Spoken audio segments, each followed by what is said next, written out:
Hey guys, my name is Max and welcome to Simple Biology.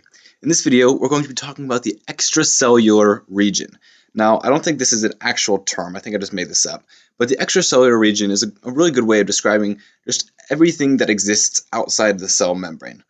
What we'll find is that there are a lot of things that are very important for the cell to survive that actually don't happen inside the cell, they happen somewhere outside. And so we're gonna get into that a little bit in this video. Now, the first and probably most relevant to the most species is the cell wall. Now, the cell wall is, as the name suggests, just kind of a wall of some sort of material outside of the cell. You can see in this diagram of a cell, you've got this green-looking membrane thing, and inside this is this white area, and that's the actual cell itself. And then this tan little area is the cell wall for that cell. And you'll see that there are also other cells around that have their cell walls. But this tan area is the cell wall, and this diagram represents a plant cell. As far as plants go, the cell wall is cellulose. It's made up of this polysaccharide called cellulose, and it's actually a glucose polymer, kind of like starch is a glucose polymer, but there's a different chemistry that I'm not going to get into.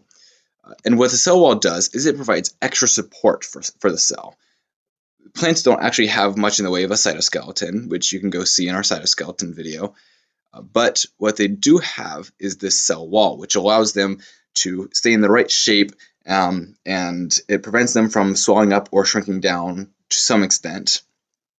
And as far as cells go, the cell wall also will exert a pressure on the cell in order to keep it very, we call it turgid or turgid, depending on how you pronounce it. Now, the fibers of the cell wall, I'm going to draw this a little bit. If you have just this region of cell wall, I'm just going to draw a rectangle.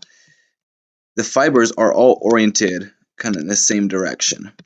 And as you can see, if you've got the fibers oriented this way, the growth will actually grow outward in a perpendicular direction. So the fibers are oriented perpendicular to the growth of the cell. What will actually happen is that these fibers, which are, of course, cellulose, like I mentioned earlier, they will not want to stretch very much. But in the direction perpendicular to where the fibers are oriented, you can stretch a little bit, you can add another fiber, you can keep stretching, add some more fibers, and so that's why it'll actually be able to grow in the other direction. Now, another important thing to note is that there are a couple of different layers, different types of the plant cell wall. And we call them the primary and secondary cell wall. In this picture, you're only really seeing primary, and it's what, of course, goes first. It's what the cell produces first. But in some cells, particularly cells called xylem that we're going to talk, well, we're not really going to get into it, but in certain cells for plants, they'll have this secondary cell wall, which is a lot stronger, it's a bit more permanent, and it'll actually grow on the inside of the primary cell wall. I'm going to write that. The secondary cell wall is on the inside of the primary cell wall. Secondary cell is on the inside. And this kind of provides evidence that the cell wall grows from the inside, I guess. And kind of a way to make this more relevant, to think about it, what you see in wood is almost entirely secondary cell walls. That's what remains after the cells and the tree dies, the secondary cell walls. So that's kind of a good way to think about it. Now, there's also what we call the middle lamina. That's this little dark green thing you can see. I'm going to draw an arrow. It's this middle lamina, and it exists between adjacent cell walls, between the cell wall of one cell and the cell wall of the cell just next to that cell. And it's just kind of this cohesive, gooey substance that holds the different cells together from their cell walls. Now, before we finish, I'm just gonna, there's just something you need to know, and cell walls are not just present in plants. They're also present in certain bacteria and in fungi. They're not made of cellulose, they're made up of these different compounds called peptidoglycan and chitin. But just know that cell walls are also present in many bacteria as well as in fungi. But don't fear, animals have something for us to learn, and this is what's called the extracellular matrix. Like I said, it's present in animals, and it's not exactly a cell wall, but it's kind of in that same area. So that's why we're putting it in the same video. And what it is just this big clump of proteins and polysaccharides and just various stuff outside of every animal cell, and it plays some very important functions for these cells.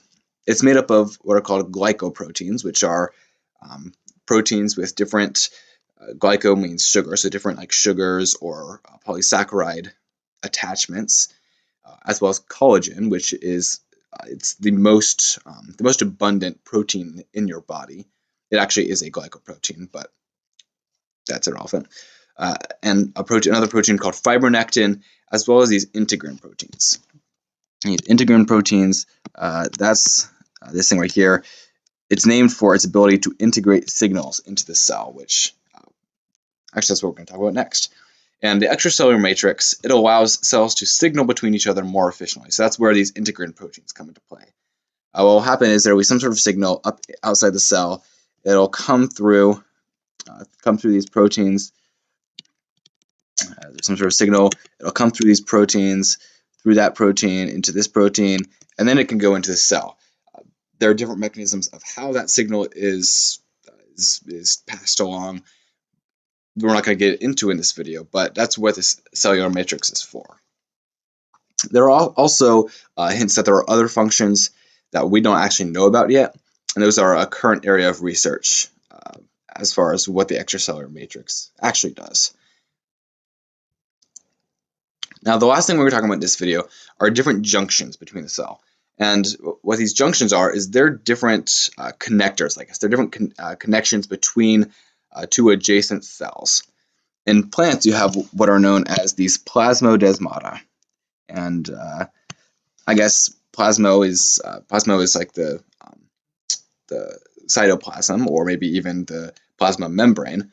And the important thing about plasmodesmata is that they have a cytoplasm and a membrane inside them.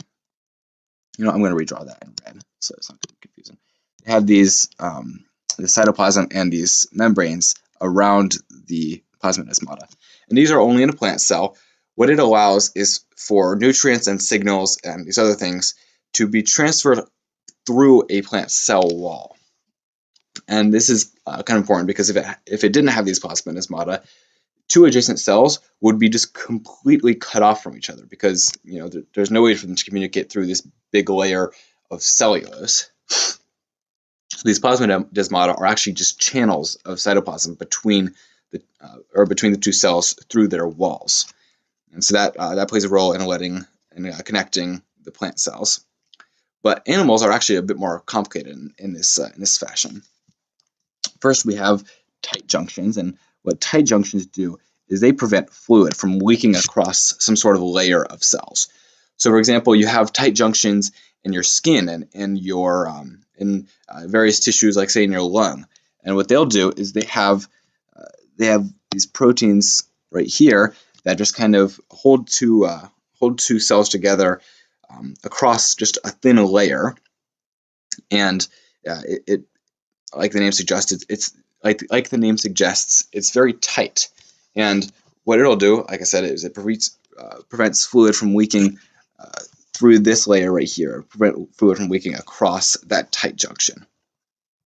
Now, next we have these desmosomes, and they're often described as the rivets of the cell. And what they do is they just hold cells together. That's their job. You can see it's got this big area of protein, and it's got some other fibers coming out of it, all just holding the cell together very tightly, just clamping it in place almost. Now, lastly, we have what are known as gap junctions. Now, gap junctions are actually fairly similar to plasmodesmata, and again, like the name suggests, they have these gaps through the membranes, and they're these channels of cytoplasm between cells.